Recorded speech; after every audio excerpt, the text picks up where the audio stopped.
KTV Originals।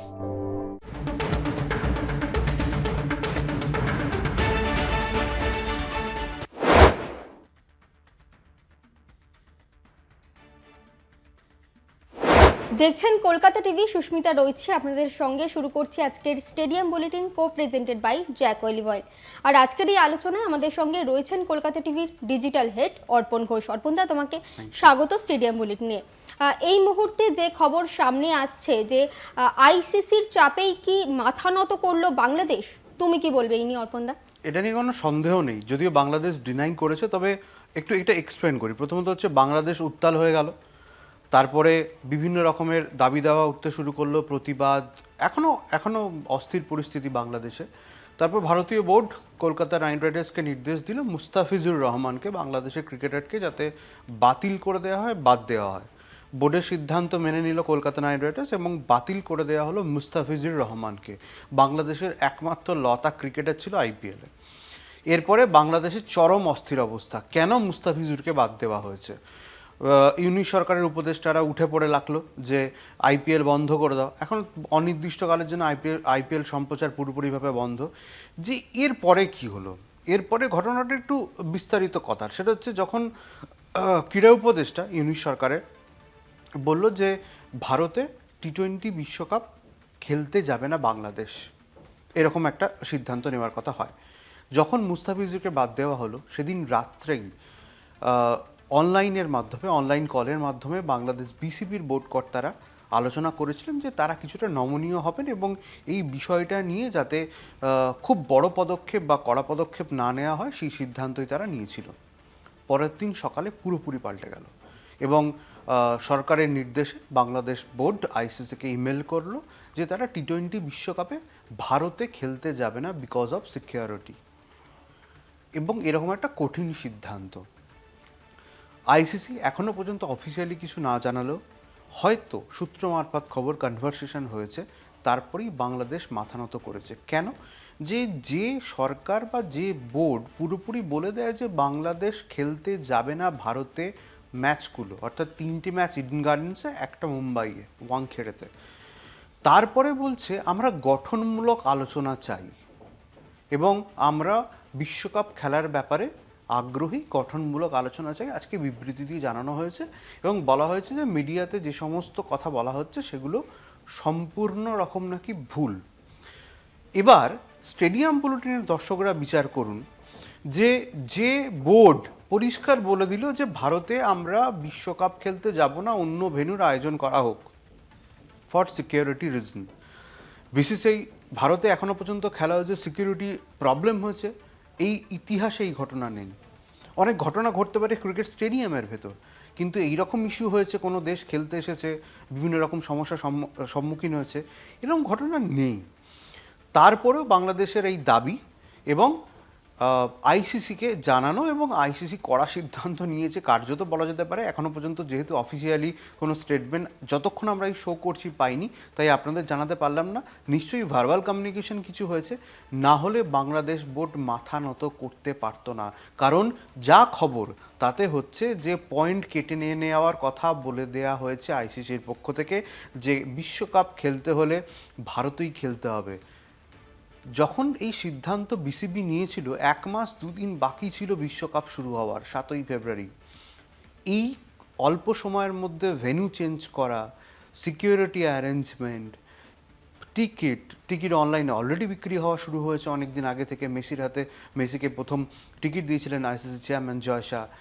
তারপর এই ঘটনা এবং অন্য দেশে নিয়ে যাওয়া, টিভি সত্ত্ব, টিভি সম্প্রচার, সেগুলো কি হবে? এটা কি অল্প সময়ের মধ্যে করা সম্ভব? লজিক্যালি, প্র্যাকটিক্যালি সম্ভব নয়। তারপরও এই সিদ্ধান্ত, এবং বলা যেতে পারে এখনও পর্যন্ত সূত্র মারফত যা খবর পাওয়া গিয়েছে, আইসিসি চাপে মাথা নত করেছে। এক্স্যাক্টলি বাংলাদেশ কি স্টেটমেন্ট দিয়েছে সেটা আমরা স্ক্রিনে আপনাদেরকে একবার পড়ে শোনাবো, এবং আপনারাই বিচার করবেন যে আইসিসির গুঁতো যদি না খেত তাহলে বাংলাদেশ কি এই কথা বলতে পারতো? বাংলাদেশ বোর্ড এক্স্যাক্টলি কি বলেছে সেটা একবার স্ক্রিনে আমরা দেখে নেব। কি দেখব? যে বিশ্বকাপে যোগ দেওয়ার বিষয়টা নিয়ে বোর্ড আলোচনার মাধ্যমে একটি বাস্তবসম্মত সমাধানে পৌঁছতে চায়। তার মানে আগে সমাধানে যেত না, মানে বাস্তবসম্মত ছিল না। এক্ষেত্রে আইসিসির সঙ্গে পেশাদারিভাবে ও গঠনমূলক আলোচনার মাধ্যমে যোগাযোগ রাখতে চায়। আগেরটা কি ছিল তাহলে? বাংলাদেশ ক্রিকেট বোর্ড ক্রিকেটারদের নিরাপত্তা ও সুরক্ষার বিষয়টিকে অগ্রাধিকার দিতে অঙ্গীকারবদ্ধ।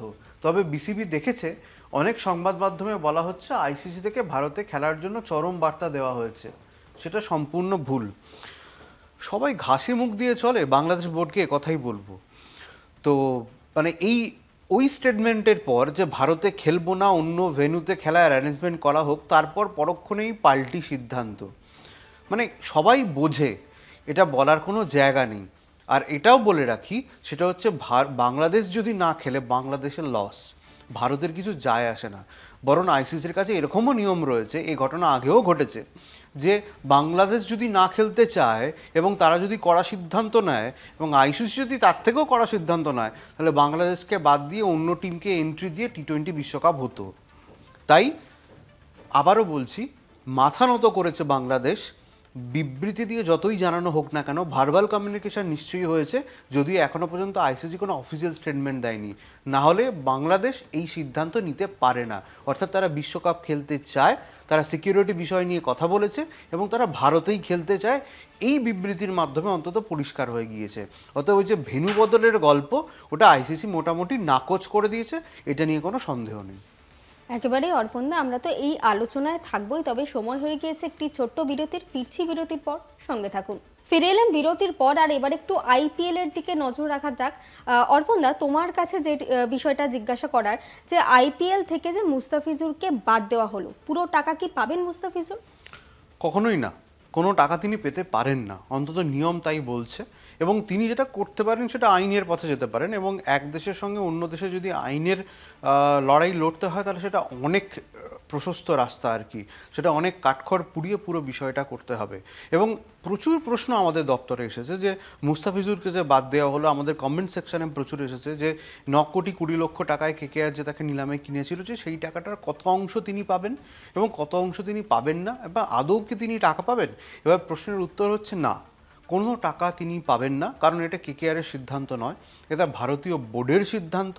এবং আইপিএলের যে নিয়ম রয়েছে সেটা আপনাদের পরিষ্কারভাবে একটু জানিয়ে রাখে। আইপিএলের নিয়ম কী কী বলছে আমরা গ্রাফিক্সে দেখব। 3টি নিয়ম জেনে রাখা আপনাদের পক্ষে খুব, মানে এই যে প্রশ্নগুলো করেছেন তার উত্তর আপনারা পেয়ে যাবেন।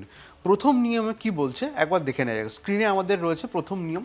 সেটা বলছে কোনো ফ্র্যাঞ্চাইজি যে টাকায় কোনো ক্রিকেটারকে কেনে সেই টাকা তাকে দিতেই হবে। লজিক্যাল, 9,20,00,000 টাকা যদি কেনা হয়েছে তাকে 9,20,00,000 টাকা দিতে হবে।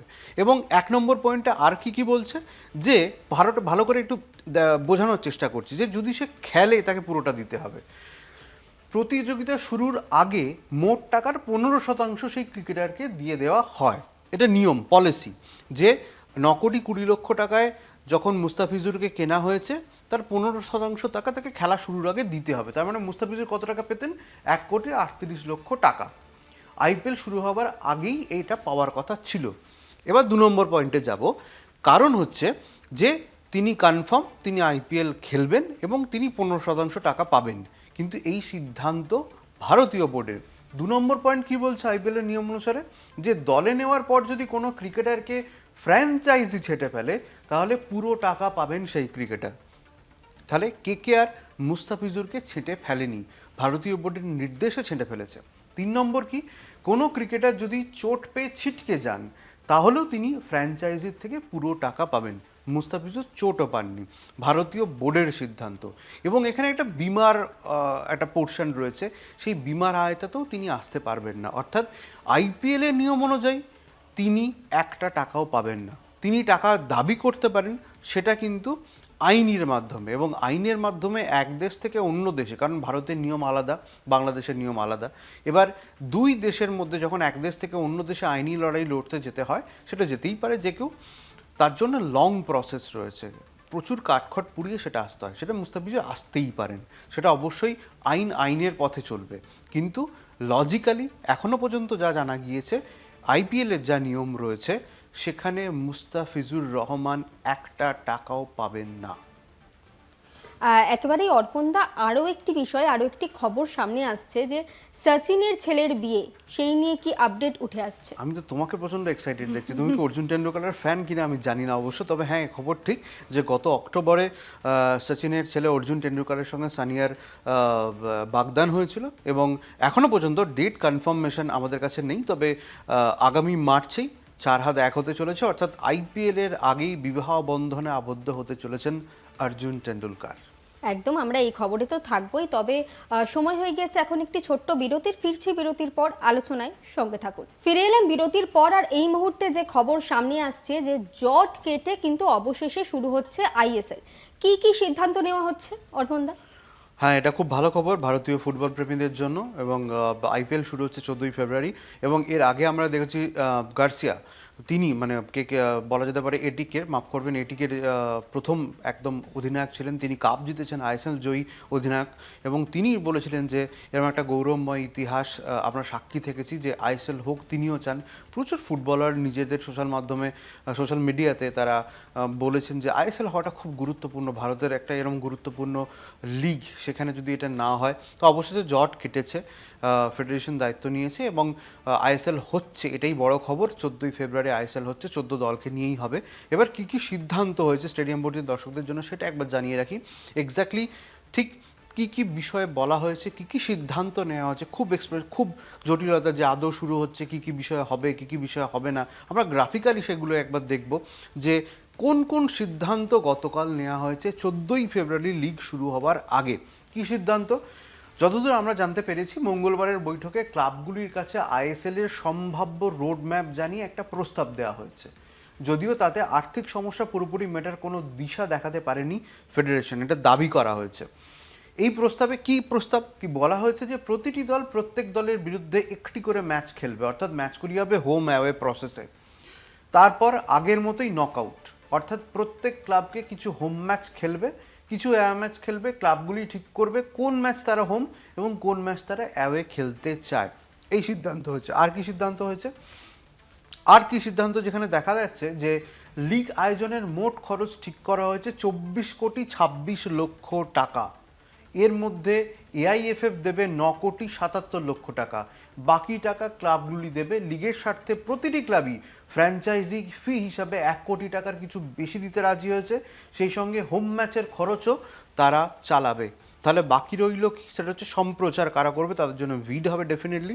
তবে আপাতত এই সিদ্ধান্তগুলো নেওয়া হয়েছে এবং সব মিলিয়ে যেটা ভালো খবর সেটা হচ্ছে আইএসএল হচ্ছে। প্রচুর জট ছিল, সেই জট কেটেছে, আইএসএল হচ্ছে। এবার টাকার অঙ্ক কী, লাভ ক্ষতি, সেগুলো পরের বিষয়ে আসা হবে। যে ম্যাচটা লিগ ডায়ারলি শুরু হচ্ছে, 14টা দল খেলবে, তারা হোম অ্যাওয়ে প্রসেসে খেলবে, যেটা আগে হতো সেম ফরম্যাটেই খেলবে। খরচ কারা কারা নেবে সেটা নিয়ে সিদ্ধান্ত হয়েছে, ফেডারেশন কত টাকা দেবে সেটা নিয়ে সিদ্ধান্ত হচ্ছে। সব মিলিয়ে একটা আশার আলো যে অ্যাটলিস্ট 14 তারিখ শুরু হচ্ছে আইএসএল। বাকি সমস্যা আমার মনে হয় যে খেলা শুরু হলেই কেটে যাবে। এবং ভারতীয় ফুটবল প্রেমীদের জন্য সব থেকে ভালো খবর যেটা, যে এরকম একটা লিগ যেখানে টান টান উত্তেজনা থাকতো, বলা যায় সৌরভ মাঠে, সচিন মাঠে, তাদের দল খেলতো কেরালা ব্লাস্টার, এদিকে সৌরভ ছিলেন এটিকের হয়ে, অ্যাথলেটিকো কলকাতা একদম প্রথমের দিকে, রফিকের গোল ভাবাই যায় না, মানে রাতারাতি হিরো হয়ে যাওয়া। কোচ মালিনো ছিলেন, আরও কত কোচ এখানে ছিলেন, তাদের যে গৌরবময় একটা ইতিহাস, যেটা ক্যাপ্টেন বলেছিলেন, আমাদের প্রাক্তন ক্যাপ্টেন এটিকের, তিনি বলেছিলেন, সোশ্যাল মিডিয়াতে পোস্ট করেছিলেন। সব মিলিয়ে এত কিছু জটিলতা সব কেটে অবশেষে লিগটা হচ্ছে। এর থেকে ভালো খবর আর কিছু হতে পারে না। সত্যি একদম, এর থেকে ভালো খবর আর কিছু হতে পারে না। আর সম্প্রচার কিন্তু দূরদর্শন করবে বলে শোনা যাচ্ছে অর্পণদা। এখনো পর্যন্ত সে বিষয়ে অবশ্যই সেই সিদ্ধান্ত হয়েছে, তবে পুরোপুরি সিদ্ধান্ত হয়নি। কোথায়, কখন, কিভাবে ম্যাচ দেখানো হবে, কারা দেখাবে, সে বিষয়ে কিন্তু এখনো পর্যন্ত পুরোপুরি তথ্য হয়নি, তবে ডিডি দেখাবে এরকম একটা সিদ্ধান্ত হয়েছে। একদম। আর আমার মনে হয় আজকে আমাদের সময় একদম শেষ হয়ে গিয়েছে। স্টেডিয়াম বুলেটিন আজকের মতো এখানেই শেষ করছি। আরও অন্যান্য সমস্ত গুরুত্বপূর্ণ খবরের জন্য আপনারা নজর রাখুন শুধুমাত্র কলকাতা টিভিতে। কলকাতা টিভি, রাত দিন 7 দিন।